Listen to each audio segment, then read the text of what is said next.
सभी स्टूडेंट को मैंने पिछले वीडियो में बताया था कि विश्व भूगोल की कक्षाएं हमारी रेगुलर चल रही है, जिसमें मैं दक्षिण अमेरिका महाद्वीप को भी पढ़ा रहा हूं। और इस दक्षिण अमेरिका महाद्वीप में मैंने इसके फिजिकल रीजन बताए थे, जिसमें दक्षिण अमेरिका महाद्वीप को 4 भौतिक प्रदेशों में बांटा गया है। जिसमें सबसे पहला जो पुराना है वह है ब्राज़ील उच्चभूमि, दूसरा है एंडीज पर्वत श्रेणी जिसको अपन पश्चिमी कॉर्डिलेरा भी कहते हैं, और तीसरा है पश्चिमी संकीर्ण तटीय पट्टी जिसको अटाकामा डेजर्ट भी कहते हैं, और चौथा है मध्यवर्ती निम्न मैदानी भाग जो नदी बेसिन है, जिसमें ओरोनिको नदी बेसिन है और अमेजन नदी बेसिन है और प्लाटा नदी बेसिन है। प्लाटा नदी बेसिन में पराना, पराग्वे और उरुग्वे नदियों का सिस्टम है। तो ये फिजियोग्राफी रीजन पढ़ने के बाद इनका क्या इम्पोर्टेंस है, ये उसकी पर्यावरणीय दशा को कैसे इफेक्ट करते हैं, ये दक्षिण अमेरिका की जलवायु दशा को कैसे प्रभाव डालते हैं, ये दक्षिण अमेरिका की जो आर्थिक क्रियाएं हैं भी, कहाँ पशुपालन होता है, कहाँ जनसंख्या ज़्यादा रहती है, कहाँ पर खनिज संसाधन ज़्यादा है, कहाँ पर ट्रांसपोर्ट डेवलपमेंट ज़्यादा है, ये सारी चीज़ों का निर्धारण फिजियोग्राफी से हो जाता है। उसके बाद फिर मैंने यहाँ पर जो अभी लिया है कि दक्षिण अमेरिकी प्लेट है, जियो प्लेट जिसको बोलते हैं, और प्लेट टेक्टोनिक थ्योरी में अपन उसको पढ़ते भी है कि किसने प्लेट शब्द का प्रयोग किया, प्लेट टेक्टोनिक थ्योरी किसने दी, ये सारी बातें जियोमॉर्फोलॉजी में डिस्कशन करते हैं। उसके बाद जब अपन महाद्वीप वाइज भी जब इस टॉपिक को पढ़ते हैं तो यहाँ थोड़ा सा डीपली अपन को ये पता चल जाता है कि दक्षिण अमेरिकन एक प्लेट है, जिसमें दक्षिण अमेरिका और अटलांटिक महासागर का वेस्ट पार्ट इसमें शामिल होता है। और इसके जो सराउंडिंग जो प्लेट है, मतलब जैसे इसके उत्तर में नॉर्थ अमेरिकन प्लेट है, इसके पूर्व में अफ्रीकन प्लेट है जिसके साथ इसकी डाइवर्जेंट बाउंड्री है, इसके पश्चिम में प्रशांत प्लेट है जहाँ नाच का प्लेट से इसकी टकराहट होती है, इसके दक्षिण में अंटार्कटिक प्लेट है।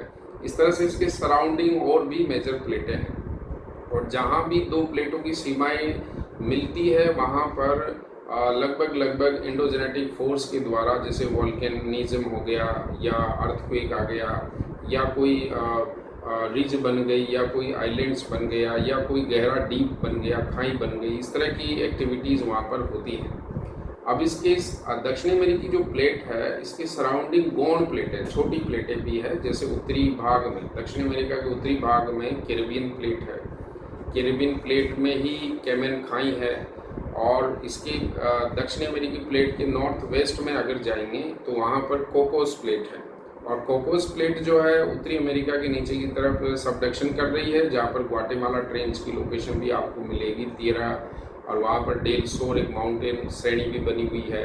कोकोस आइलैंड और मेलापेलियो आइलैंड भी यहाँ पर है। फिर है दक्षिण अमेरिका के पश्चिम में नाच का प्लेट है। नाच का प्लेट काफ़ी एक इम्पोर्टेंट प्लेट है, और ये जो प्लेट है ये दक्षिणी अमेरिकी प्लेट के नीचे ही धंस रही है, और इसका जो दक्षिणी अमेरिकी और नाच का प्लेट का जो सबडक्शन जोन है, उस सबडक्शन जोन में अगर आप बात करोगे तो उस सबडक्शन जोन में एक अटाकामा खाई बनी हुई है, वहाँ पर एंडीज माउंटेन पर्वत श्रेणी बनी है, और इस एंडीज माउंटेन पर्वत श्रेणी में मृत ज्वालामुखी है, विस्फोटाकार ज्वालामुखी है, और सक्रिय ज्वालामुखी भी यहाँ पाए जाते हैं। जैसे काटोपेक्सी एक सक्रिय ज्वालामुखी यहाँ पर है, एकांकागुआ एक मृत ज्वालामुखी यहाँ पर है। दक्षिणी चिली में तो विस्फोटाकार ज्वालामुखी खूब मिलते हैं। तो नाच का प्लेट और दक्षिण अमेरिकी प्लेट में वलित पर्वत श्रेणियाँ भी है, गहरी खाइयाँ भी है, ज्वालामुखी भूकंप की घटनाएं भी यहाँ होती है। तो इस तरह का जहाँ दो प्लेटें। फिर दक्षिण अमेरिका के दक्षिण में स्कोशिया प्लेट है। ये स्कोशिया प्लेट जो है दक्षिणी अमेरिका और अंटार्कटिका प्लेट के बीच में है, यहाँ पर एक सैंडविच खाई भी बनी हुई है। इस तरह से एक महाद्वीप के सहारे अपन प्लेटों को जब डिस्कशन करते हैं तो इतनी सारी चीज़ों का नॉलेज होता है। फिर मैंने इसमें जैसे समुद्री धाराओं का जिक्र किया कि दक्षिणी अमेरिका के तट पर कौन कौन से समुद्री धाराएं हैं। तो आप अगर दक्षिणी अमेरिका को देखोगे तो दक्षिणी अमेरिका में, क्योंकि कोई भी जो धारा बनती है उसके पीछे कारण वायुदाब और पवन पेटियाँ होती हैं, बेसिक कारण, और तट की आकारिकी, समुद्री उच्चावच, सैलिनिटी, टेम्परेचर, ये सारे भी फैक्टर काम करते हैं। कोरियोलिस फोर्स हो गया, ये सारे भी काम करते हैं। लेकिन मेजर फैक्टर जो है विंड सर्कुलेशन है, पवन प्रवाह है। अब अगर आप दक्षिण अमेरिका को देखोगे तो दक्षिण अमेरिका का जो ज़्यादातर भाग व्यापारिक हवा में है या पछुआ पवनों के क्षेत्र में है, और जो व्यापारिक हवाएं हैं वो दक्षिणी अमेरिका, अफ्रीका से दक्षिण अमेरिका की ओर चलती है, गर्म जल को ले जाती है, वो टकराता है पूर्वी कोस्ट पर जहाँ पर गर्म धारा का निर्माण हो जाता है। तो दक्षिण अमेरिका यानी ब्राज़ील के पूर्वी तट के सहारे जो उत्तर से दक्षिण की तरफ एक धारा बहती है उसको अपन ब्राज़ील की गर्म धारा कहते हैं। ये गर्माहट देगी, निश्चितता है। और उसके बाद दक्षिण अमेरिका के पश्चिम में जहाँ व्यापारिक हवाएं गर्म जल को आगे धकेल देती है तो वहाँ नीचे से ठंडा जल का अपवेलिंग हो जाता है यानी ऊपर आ जाता है, तो वहाँ पर पेरू की कोल्ड करंट बनती है।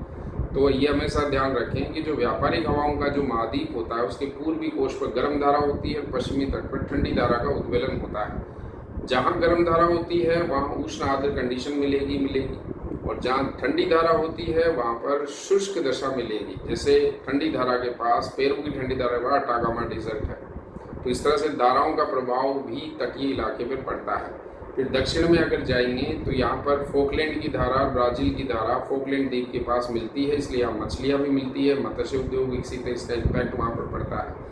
पेरू तट के पास जो मछलियाँ मिलने का जो मेजर कारण है वो नीचे से ठंडा जल ऊपर आने से, जहाँ फाइटोप्लैंक्टन की आपूर्ति होती है वहाँ केल्प घास की वजह से मछलियों का उत्पादन बहुत ज़्यादा होता है। तो वहाँ पर पेरू के पास शीत जल उद्वेलन की वजह से मत्स्य उद्योग ज़्यादा मिलता है। फिर जब इसमें आगे बढ़े तो हमने दक्षिणी अमेरिका महाद्वीप की जलवायु प्रदेशों का डिस्कशन किया, जिसमें कोपेन के क्लासिफिकेशन का यूज़ किया कि अगर अपन कोपेन के क्लासिफिकेशन में जाते हैं तो कोपेन ने अंग्रेजी के अक्षरों का प्रयोग किया था, जिसमें ए है, बी है, सी है, डी है, ई, इस तरह से बड़े अंग्रेजी अक्षरों का प्रयोग किया था। अब ए क्लाइमेट की अगर बात करें तो इसको उष्ण कटिबंध जलवायु बोलते हैं। ये व्यापारिक हवाओं मिलती है। तो दक्षिणी अमेरिका का ज़्यादातर भाग उष्ण कटिबंध में आता है। तो ब्राज़ील का जो पूर्वी तट है वहाँ मानसून जलवायु मिलती है, जिसको एम कोडिंग से अपन जानते हैं। जो अमेजन बेसिन है वहाँ एफ जलवायु मिलती है, जिसको अपन प्रचुर वर्षावन जलवायु कहते हैं। खूब बारिश, उष्ण आर्द्रता होती है। और इस अमेजन बेसिन के उत्तर में और दक्षिण में सवाना टाइप के घास के मैदान मिलते हैं, जिसको AW कोडिंग के नाम से जानते हैं। जैसे उत्तर में वेनेजुएला में लानोस ग्रास लैंड है, वो सवाना टाइप के हैं। और दक्षिण में जो अमेजन बेसिन के दक्षिण में जो ब्राज़ील में है, कैम्पोज, कटिंगा और सेराडोस टाइप के ग्रासलैंड मिलते हैं। तो ये तट पर AM है, अंदर की तरफ AW है, और अमेजन बेसिन में AF जलवायु मिलती है। अब ये जो AM क्लाइमेट होती है हर महाद्वीप के पूर्वी कोश पर मिलती है, जहाँ गर्म धाराएं हैं। और जस्ट इस AM के अपोजिट महाद्वीप का पश्चिमी तट है, जहाँ पर ठंडी धारा होती है, वहाँ पर उष्ण कटिबंधीय डेजर्ट पाए जाते हैं। वहाँ पर BWH क्लाइमेट मिलती है, जैसे अटाकामा डेजर्ट में BWH क्लाइमेट है। और थोड़ा अंदर की तरफ चलेंगे जहाँ सेमी एरिड जोन होता है, वहाँ BSH क्लाइमेट होती है, यानी उष्ण स्टेपी जो जलवायु होती है। AW और BWH के बीच में ही BSH क्लाइमेट पाई जाती है। उसी तरह जब दक्षिण अमेरिका का दक्षिणी भाग में अपन जाते हैं, शीतोष्ण कटिबंध में जाते हैं, तो पछुआ हवाओं का एरिया होता है। और इस एरिया में सी टाइप की क्लाइमेट मिलती है, जो ज़्यादातर कोस्टल एरिया पर है, क्योंकि सी का मतलब होता है शीतोष्ण जलवायु, जहाँ शीत ऋतु कठोर नहीं होती है, यानी कूल विंटर होता है। उसके पीछे कारण है कि या तो तट के पास कोई गर्म धारा वहाँ पर अवेलेबल है, या फिर समुद्री प्रभाव वहाँ पर ज़्यादा है, इसलिए सर्दियाँ कठोर नहीं होती, गर्मियाँ वहाँ पर सामान्य रहती है, तो उसको सी क्लाइमेट बोलते हैं। यहाँ पर दक्षिणी चिली में साल भर पछुआ हवाओं से बारिश होती है, इसलिए वहाँ CF जलवायु पाई जाती है, यानी पश्चिमी यूरोप टाइप की क्लाइमेट वहाँ पर मिलती है। और मध्य चिली में भूमध्य सागरीय जलवायु पाई जाती है, क्योंकि यहाँ सर्दियों में पछुआ हवा से बारिश हो जाती है, जहाँ अंगूर की खेती बहुत अच्छे से होती है। और अर्जेंटीना के पूर्वी कोस्ट पर CW यानी चीन प्रकार की जलवायु मिलती है, जहाँ गर्मियों में व्यापारिक हवाओं से ज़्यादा बारिश होती है, और सर्दियों में कुछ साइक्लोन की वजह से भी बारिश हो जाती है। और इन दोनों के CS और CW के बीच में एक रेन शेडो जोन आता है, जो पछुआ हवाओं का है। वहाँ पर पंपास घास के मैदान है, जहाँ पर BSK क्लाइमेट मिलती है। और उसके दक्षिण में जो पेटागोनिया मरुस्थल है, वो डेजर्ट है शीतोष्ण, जहाँ BWK क्लाइमेट मिलती है। इस तरह से अगर आप दक्षिण अमेरिका को जाओगे तो उसका क्लाइमेट जोन जान सकते हो। जलवायु दशा से वनस्पति का निर्धारण होता है, और जलवायु और वनस्पति मृदा का निर्धारण होता है, और जलवायु वनस्पति मृदा का नॉलेज होने से आर्थिक क्रियाओं का निर्धारण होता है। इसलिए दक्षिणी अमेरिका में अगर आप देखोगे जलवायु प्रदेश के अकॉर्डिंग, तो कोई आर्थिक क्रिया का अच्छा कोई एरिया नहीं है, क्योंकि अमेजन बेसिन में बहुत ज़्यादा घने जंगल है, विरल जनसंख्या मिलती है। और जो उसके दोनों तरफ सवाना घास के जो एरिया है, लानोस, कैम्पोज, कटिंगास, तो वहाँ पर भी कोई ज़्यादा जनसंख्या नहीं होती, खेती नहीं होती है। पूरी भाग में ब्राज़ील उच्चभूमि है, जहाँ पर मानसून जलवायु मिलती है, लेकिन वहाँ ढलान ज़्यादा होने से बहुत ज़्यादा खेती वहाँ पर नहीं होती। और पश्चिम भाग में पूरा एंडीज पर्वत है, इसकी वजह से वहाँ खेती नहीं होती है। और पश्चिम तट पर डेजर्ट है पूरा अटाकामा, इसलिए वहाँ खेती नहीं होती है। दक्षिणी भाग में पेटागोनिया डेजर्ट है, वहाँ पर खेती नहीं होती है।